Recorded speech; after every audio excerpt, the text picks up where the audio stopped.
This is Sophie Moodie. Is that how you'd like to be known? Sure. Yeah, for now. Moodie.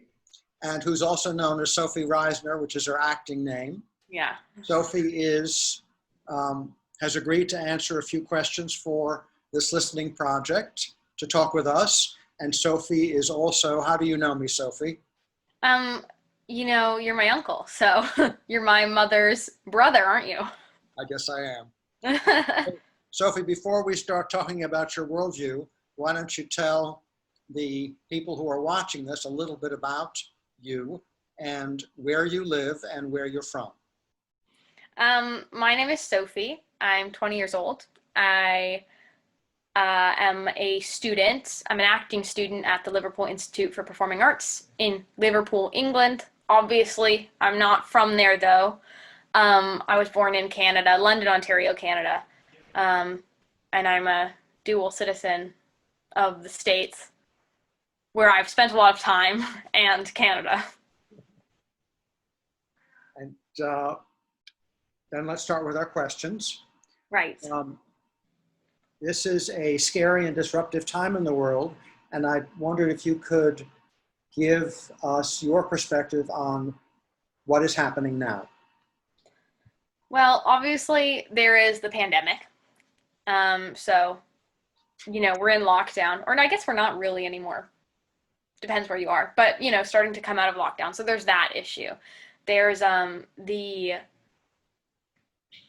least in my lifetime, the biggest civil rights movement I've ever seen happening, which is exciting. I think it's exciting. So there's the Black Lives Matter movement.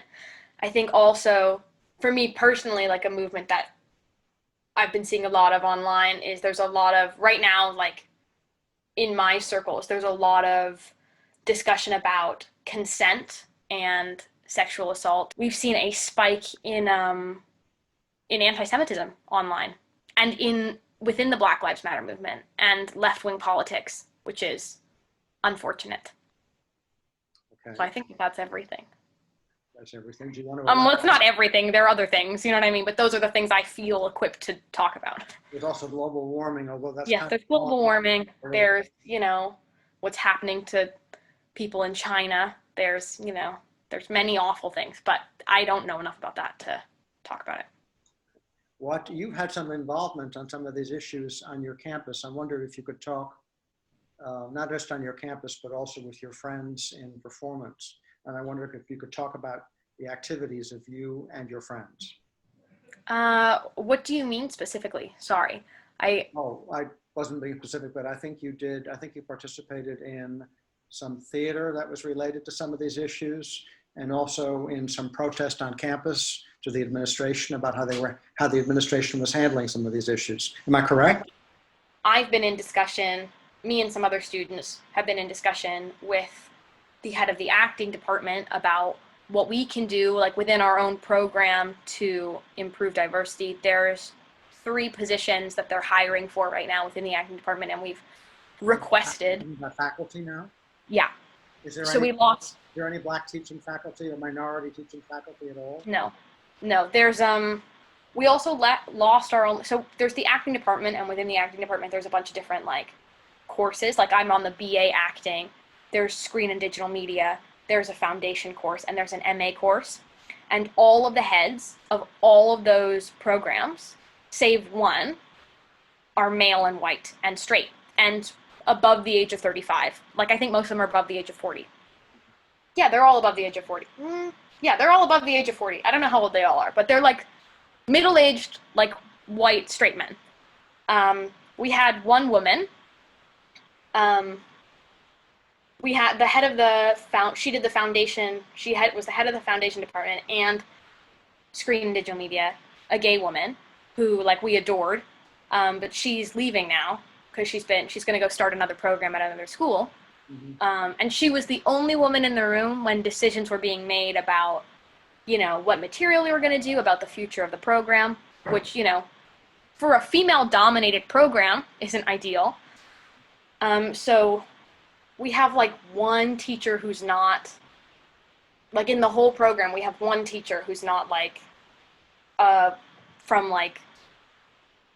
Yeah, I think we only have one non like British / American teacher, and he's Turkish. So like that's like the level of diversity we're working with in the acting department. There are some black teachers in the dance department, and I don't know about the other departments, but by and large, it's a very white faculty and also very male. We have a big wage gap at our school. Big what? Big wage gap. What's that mean? Like men are paid more than women.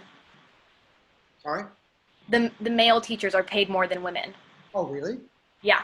Well, not in different positions. Like if they're in the same position, obviously they're paid the same amount, but we only have, so, you know, there's acting, there's dance, there's songwriting, there's design and technology. So there's all these courses, and only one of the heads is female out of all of them.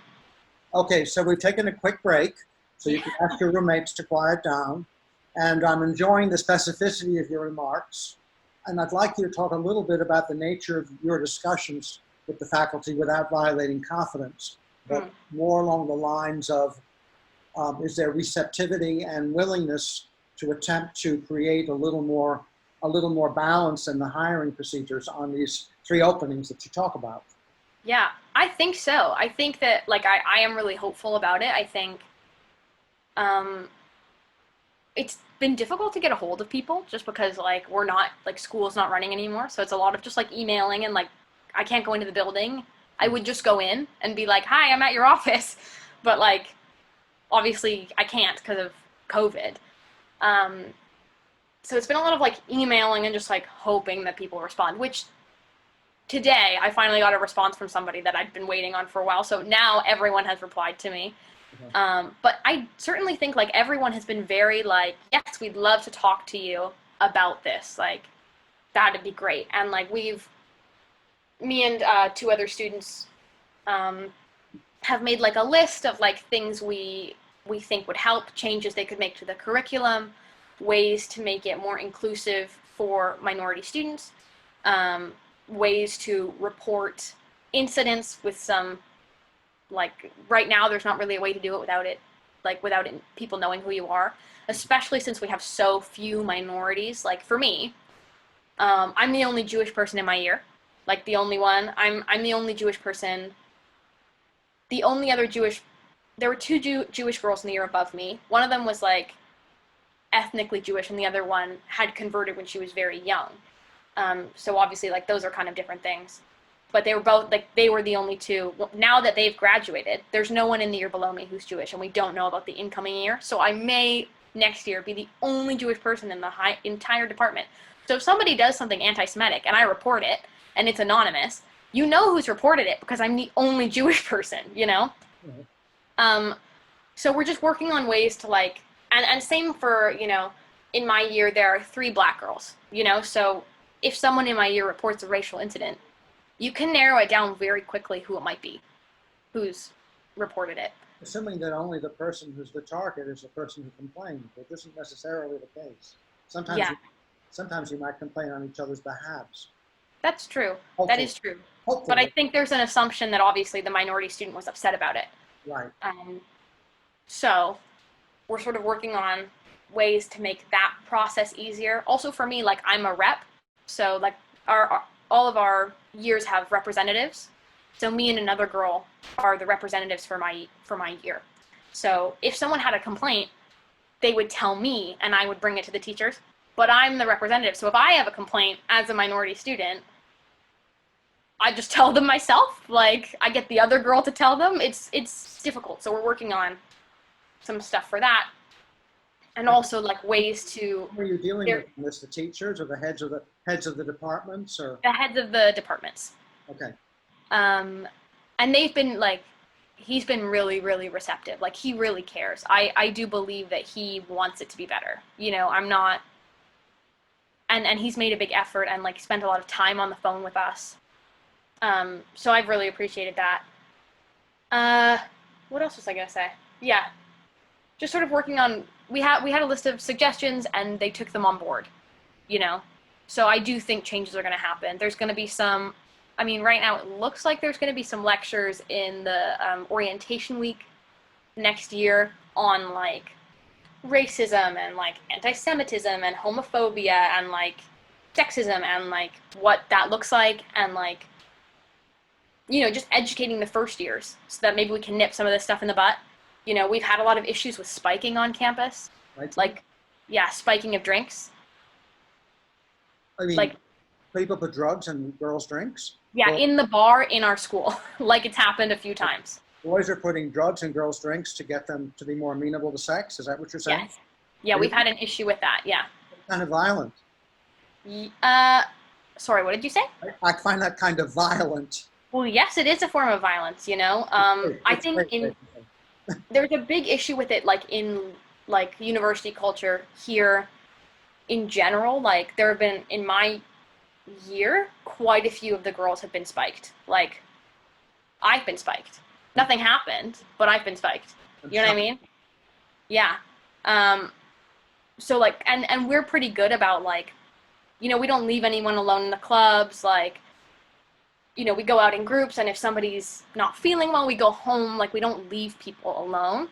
Uh-huh. So and when it happened to me, like we hadn't left yet. Like we were at a house party, so my friends just took me home, and we didn't go out, obviously.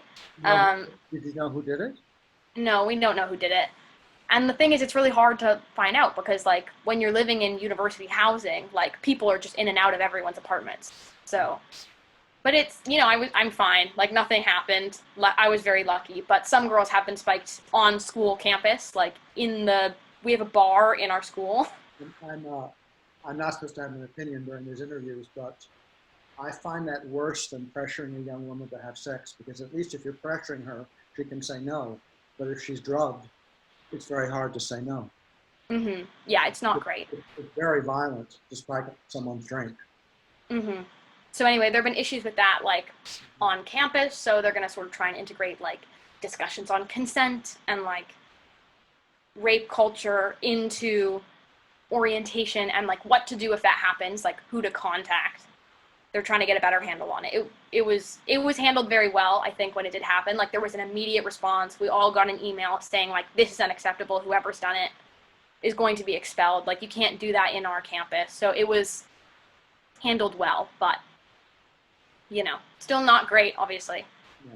Tell me a little bit about, or tell us a little bit about I think it was a theater series you did a few weeks ago was it Black Lives related Oh, yes. performances that you did with Yeah. your friends, or you helped them do? I'm not quite sure what it was or what your role was. Yeah, sorry. I was like, I had no idea what you're talking about. You're talking about Black Ball. Okay, cool. So the Black Ball Showcase is an event that my friend Kudzai, who I mentioned to you earlier, who I think you should interview, she started it. The Black Ball Showcase is an event that my friend Kudzai and started with two other friends of mine, Princess and Eli, that I've also been involved with since the beginning because I've run events in the past at school, so they asked me to help them because they've never done anything like that before, just because I had some knowledge of like the bureaucracy of it. And it was Black History Month in the UK, and they wanted to do an event to celebrate. Well, the idea was that they didn't want it to be like sad. They didn't want to be like, oh, this is terrible, like everything's awful, and like, yeah, they wanted to use it as an opportunity to showcase like the amazing things Black people have created. So, and also to like unite. They wanted a space for white students and Black students to come together and celebrate Black art. So they really encouraged like white people to get up and like sing like a Stevie Wonder song, or like read some like poetry by Maya Angelou, and like get involved and like appreciate this art because like they wanted everyone to enjoy it. Yes. So we did that in September. It wasn't meant to be sectarian. It was supposed to be an outreach kind of thing, culturally. Exactly. And it was really successful. Like people loved it. So they did it in September, and then they did it again in February for the American Black History Month.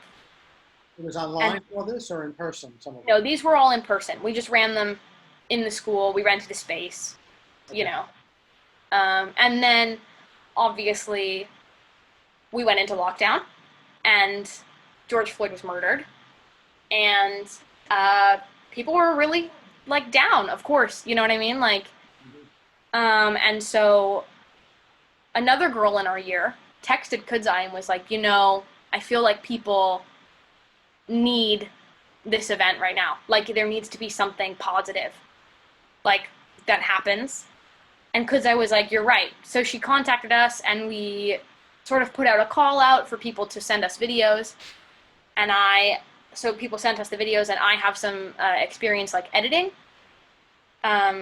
So I edited it all together. I sort of did like the technical stuff for it. So I do a lot of promo for them. I make their posters. I make the Facebook events. I do a lot of that stuff. So, and then I edited this video together and we put it on Instagram. And I think they have put it on Facebook as well. Yeah, and it was really well received. And we were raising money for a charity called the Black Ticket Project, which helps young, like, Black kids go see theater. Yeah, that's what it was. And it went really well. And tell me a little bit about the anti-Semitism you mentioned at the beginning of this interview. Where are you seeing it? What sorts of incidents and views are you exposed to? Well, I don't know if you've read my Instagram post. I'm not very often on Instagram. That's okay. So I made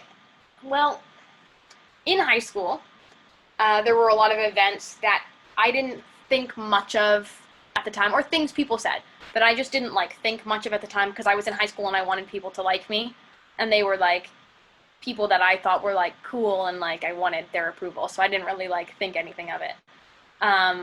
Things like when I said something that someone didn't agree with, there was a boy who would be like, "Oh, shut up, Jew," like stuff like that. There was a boy who used to routinely ask me if he could borrow some money for lunch, but like I didn't like him very much, so I didn't ever really want to give him lunch. Also, like, no, like I don't know, like ask your mom, like get a job, I don't know. Who'd ask me for lunch money, and I would say no, and he would be like, "Oh, you're such a fucking Jew," stuff like that. In one instance, this is really bad. In one instance, and I think that the boy who did this just thought it would be really funny, like thought it was like jokes, like banter, whatever. Called me an N-word Jew over text, which was pretty bad. I also think that like he just didn't know any like slurs for Jewish people. Like I don't know why he didn't just Google, like it was over text, so he could have very easily just like Googled like slurs for Jewish people. Like if you're gonna call me a slur, like at least like I don't know, use the right one. Like I don't know. So I think he just thought by adding Jew to the N-word it became like a Jewish slur, which I suppose it did. So maybe he achieved his goal. But anyway, like I forgot about most of it. Like I hadn't remembered it. Just cause like, I don't know, I was in high school and at the time I remember like my mom saw that text on my phone and she was like livid and I was like, "Mom, don't embarrass me. Like these are my friends." You know what I mean? Cause I was like 14 and like an idiot. And like just wanted these boys to think I was pretty. I don't know. And then I forgot about it until all this stuff, like I was seeing my Black friends and my other like POC friends on the internet talking about POC, people of color. I don't know if some people don't like that term. So my non-white friends online talking about their experiences in high school with racism and the things that they'd encountered. And I was like, whoa, wait a second. Like that happened to me. Like people said those things to me. And I was like, that's really weird. You know what I mean? Not weird. I was just like, oh, like I guess, like I hadn't thought about that, And then I was just kind of like, well, that's some information I have now. I'm just going to like sit with it because now is not the moment for me to be like, I was like, we're talking about Black Lives Matter right now and I don't need this week to talk about anti-Semitism. And then just like a lot of anti-Semitic things started popping up in the news, a British actress, what did she say? I don't know if you've seen this. She went in an article and said that the police officers that murdered George Floyd were using an Israeli tactic when they killed him. And that was like published widely in the UK. And that was, and then there were all these photos of Israeli soldiers with their knees on the necks of Palestinians that were circulating on Twitter and like in the news.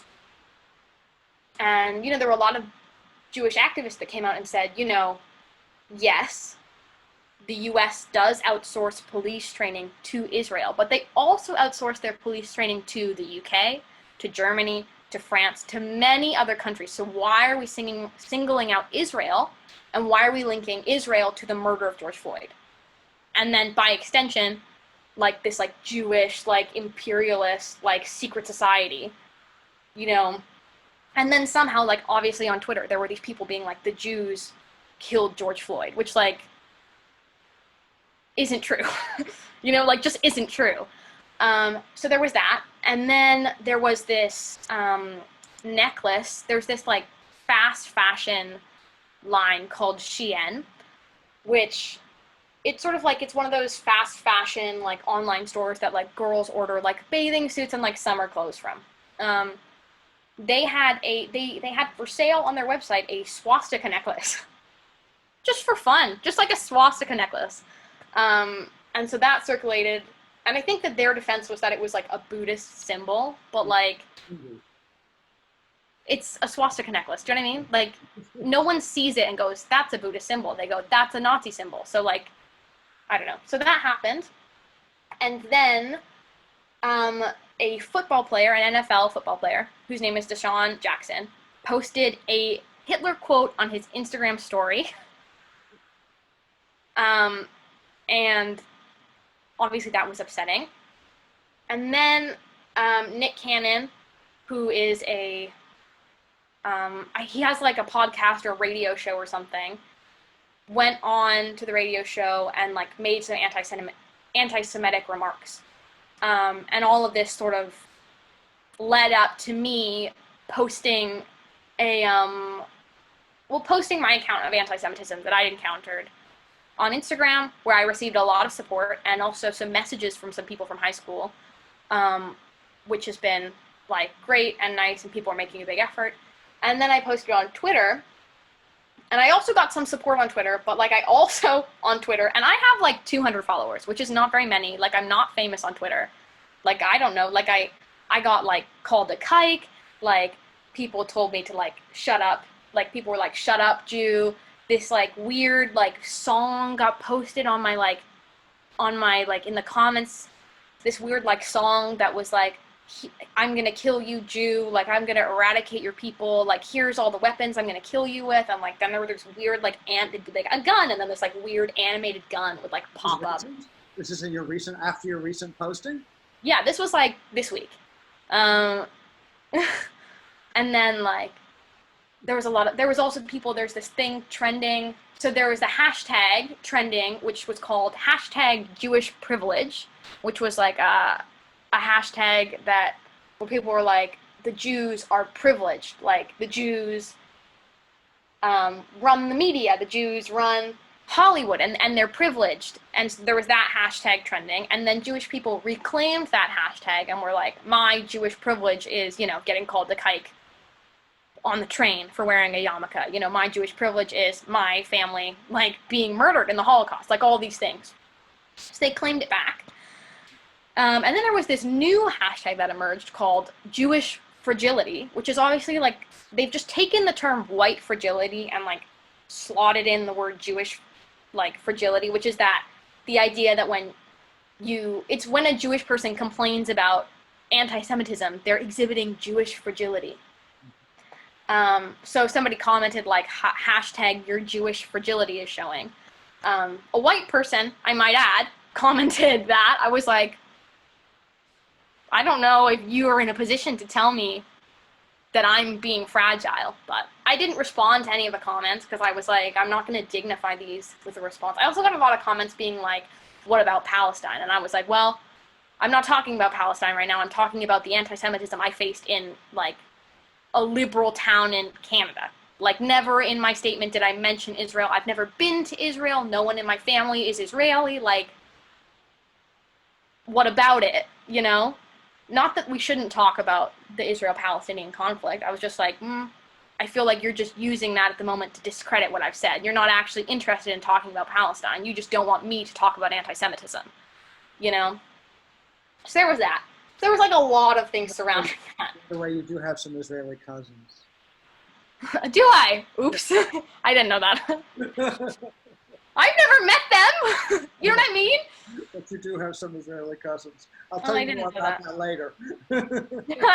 Well, maybe we just edit that part out. Actually, it's fine. Like, I don't care. Same, you know what? I still stand by what I said. Like, I wasn't talking about the Israel-Palestine conflict. The only reason those people brought it up was to silence me, you know?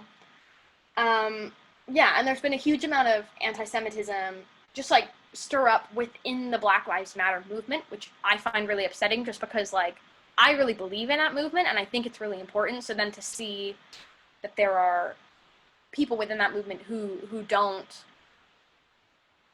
wouldn't stand up for me is upsetting. Do you know what I mean? Like, I find that disheartening. I've also think, like, my Black friends have been some of my, like, fiercest supporters and defenders, and allies, you know? So I think they're sort of, you know, I don't know what it's like to be Black in America or in the world. And they don't know what it's like to be Jewish in the world. But, like, I do know what it's like to, like, be oppressed, you know what I mean? And to experience discrimination. And so do they. And there's something there that, like, is shared. And so I just think it's a real shame when, like, these communities are pitted against each other, especially when historically, like, Jewish people and Black people have always been allies, you know? And there's this sort of thing that I feel like the right and the left are doing where, like, they are using the Jews as a scapegoat. So, like, and I don't know where it's come from, but, like, I feel like, and sometimes with white people, there's like well, we're not the oppressors. We don't run anything. Like, you know, you're actually oppressed. You're looking at the wrong people. Like, don't blame white people, blame Jewish people, because they're actually the ones in charge, and they finance the slave trade, and they they keep you out of Hollywood, and they run the government, and they run the banks, and they don't loan to you, and, like, all these things, which are meant to, like, really drive a wedge between these two minority groups that should be helping each other and lifting each other up and speaking for each other, and then saying, you two are so different, and you oppress each other, and you should be enemies. And you should rely on, you know, you're more similar to white people than you are to each other.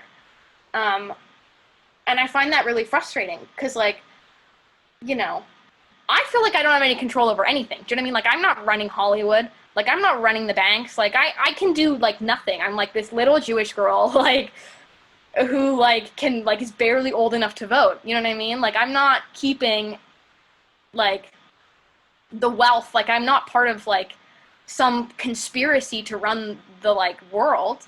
I saw there's this really funny tweet by this, like, Jewish comedian whose name I can't remember at the moment, but she tweeted, of that power. You wish you had a tiny smidgen of that power. I wish I would do so much with it, you know what I mean? But there's this really funny Jewish comedian whose name escapes me, but she tweeted, she said, sometimes I worry that there is a conspiracy and they haven't told me because they hate me. Like, they haven't told me because they don't like me, which I think is really funny. So if there's a conspiracy, like, I'd love to be, like, let me know, like, I'm there. You know what I mean? Like, I'd love to, like, have some of that money that we supposedly have. You know what I mean?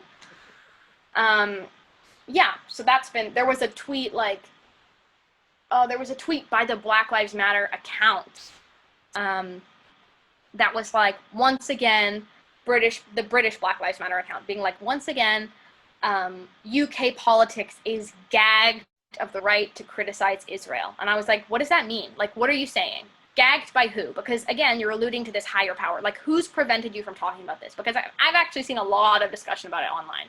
So I don't know who's prevented you from it, but to me, you're alluding to the fact that there's this higher power who's, like holded you away from discussing this issue. And who are you implying that the higher power is? You're implying that it's Israel. Or, like, essentially, the Jewish, like, imperialists who run the world. I was like, who stopped you from talking about this? So I found that very upsetting, because I was like, I don't think anyone's been stopped from talking about Israel. I've not I've not seen that. If you can show me where there's like not discussion about Israel, I'd love to go to that place. It sounds calm, you know? Just for like 10 minutes, you know? I just want to like go sit there. But yeah, so that was upsetting. So there's been like a lot of that stuff as well. So tell me a little bit about, I'm going to shift the topic towards what's happening at school with regards to COVID, and what are your school's plans for this coming year? And what are your views of what the plans are? There's still a lot we don't know. Like it's sort of we're finding out as we go, you know, because in the UK right now, all the shops are opened. You can go get a haircut, like you can go out to dinner. Don't know why, because our numbers aren't down, but. Are you wearing masks? Do you have to wear masks in restaurants? So it's only, I think it starts to be required at the end of this week that you wear masks, but we went out yesterday because I spilled nail polish all over my jeans. So I had to go buy some new jeans. And me and my roommate were the only people, like we were not the only, like there were other people wearing masks, but the majority of people were not wearing masks. In stores? Yeah, in stores, like in the Liverpool one, which is sort of this big outdoor mall. Yeah, we went out to dinner the other night. We had a date night, and the restaurant was like empty, so you know we felt pretty safe. But we wore our masks, but like most people weren't wearing masks. Yeah, so I don't know. I will be surprised if there is not like a resurgence, because there's just like not enough care being taken. But at the moment that they're saying that we're gonna go back in September, it looks like we're gonna go back.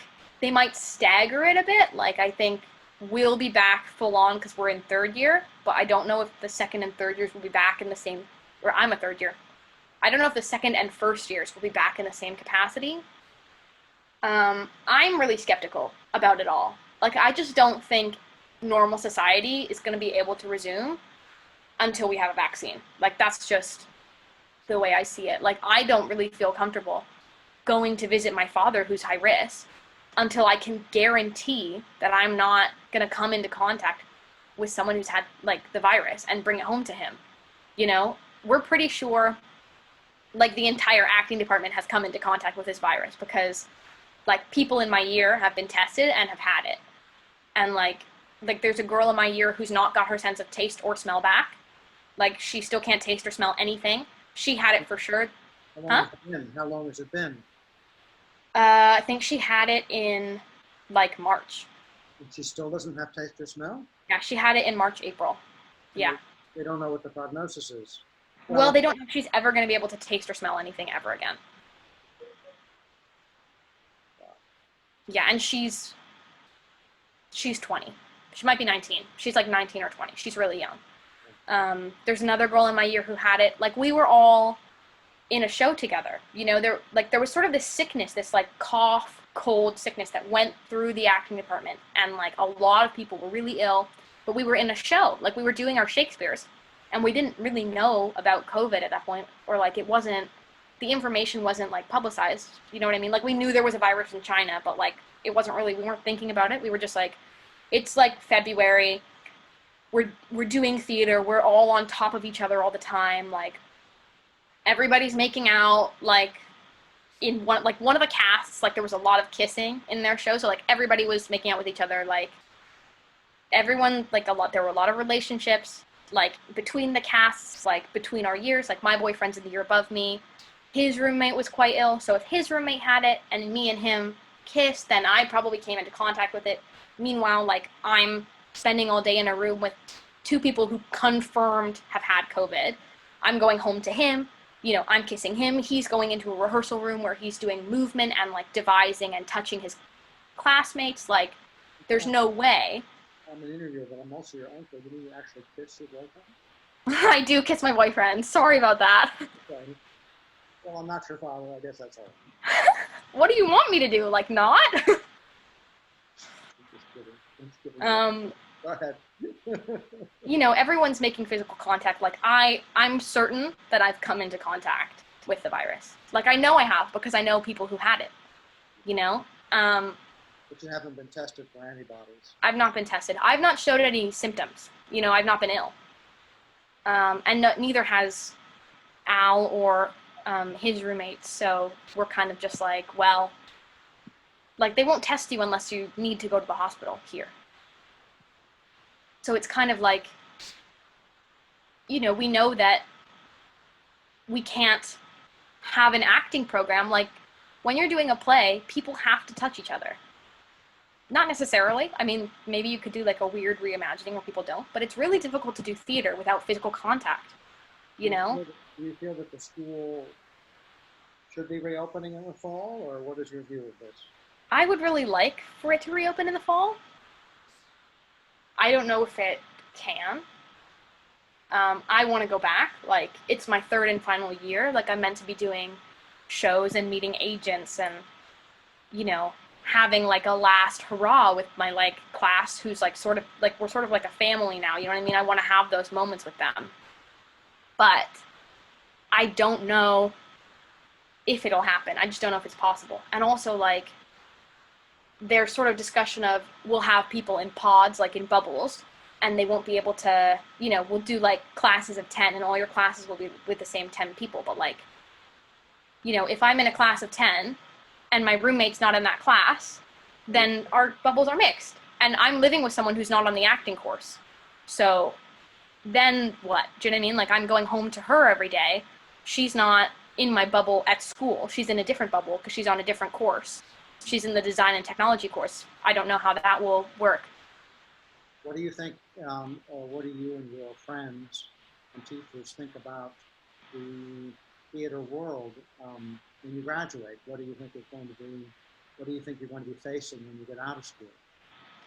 It's really like sad, I think. Like so many theaters, I don't know what it's like in the States, but there's been a lot of like lack of support for theater and for artists.